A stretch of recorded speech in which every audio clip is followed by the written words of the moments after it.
Welcome to Telugu one news. నేను Mahalakshmi. Vijayawada sitting MP Kesineni Nani టీడీపీకి good bye చెప్పడంతో వచ్చే లోక్సభ ఎన్నికల్లో అభ్యర్థి ఎవరు అనే అంశం తెర మీదకు వచ్చింది. ఆంధ్రప్రదేశ్ రాజకీయాల్లో విజయవాడ కీలక స్థానం. సిట్టింగ్ ఎంపీగా 2 సార్లు కొనసాగి సడన్గా పార్టీని వీడటం ఆంధ్రప్రదేశ్ రాజకీయాల్లో హాట్ టాపిక్గా మారింది. వివాదానికి కేంద్ర బిందువైన కేసినేని చిన్నికి విజయవాడ టికెట్ వస్తుందని భావిస్తున్నప్పటికీ అసలు విషయం మరోలా ఉంది. విజయవాడ మాజీ ఎంపీ లగడపాటి రాజగోపాల్ టీడీపీ నుంచి పోటీ చేయవచ్చని టాక్ వినిపిస్తోంది. కేంద్రంలో కాంగ్రెస్ నేతృత్వంలోని యూపీఏ ప్రభుత్వం ప్రత్యేక తెలంగాణ రాష్ట్ర ఏర్పాటుకు బిల్లును ఆమోదించడంతో లగడపాటి తీవ్ర మనస్తాపం చెందారు.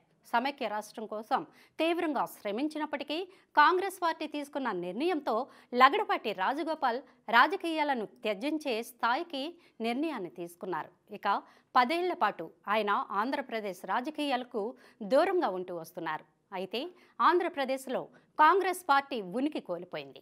ఒకప్పుడు తెలుగుదేశం పార్టీలో నెంబర్ 2గా ఉన్న పర్వతనేని ఉపేంద్ర అల్లుడైన రాజగోపాల్కు టికెట్ ఇవ్వచ్చు అనే ప్రచారం జరుగుతోంది. ఇక కాంగ్రెస్ పార్టీకి చెందిన లగడపాటి రాజగోపాల్ చాలా కాలం నుంచి రాజకీయాలకు దూరంగా ఉంటున్నారు. ఆయన జాతీయ స్థాయిలో సర్వే సంస్థను నెలకొల్పి ఏ పార్టీ అధికారంలోకి వచ్చేది సరిగ్గా చెప్పేవారు. ఇక లగడపాటి ఎగ్జిట్ పోల్స్ దాదాపు నిజమయ్యేవి కూడా.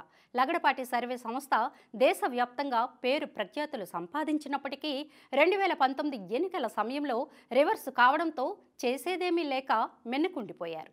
రాజకీయాలకు దూరంగా ఉన్న రాజగోపాల్ సర్వేలు చేయడం కూడా మానేశారు. అంతకుముందు హైదరాబాద్లో ఉన్న ఈ సర్వే సంస్థ కార్యాలయం మూతపడింది. ఆయన వ్యాపారం నిర్వహిస్తున్న ల్యాంకోటెక్ కార్యాలయం ఢిల్లీకి షిఫ్ట్ అయింది.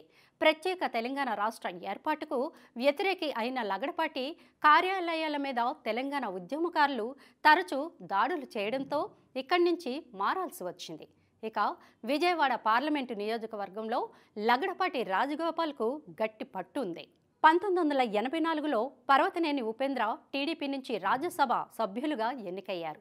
ప్రధాని వీపీ సింగ్ హయాంలో కేంద్ర మంత్రిగా కూడా పనిచేశారు. టీడీపీని వీడిన తర్వాత ఆయన కాంగ్రెస్ పార్టీలో చేరి 2 సార్లు విజయవాడ పార్లమెంటు సభ్యులుగా గెలిచారు.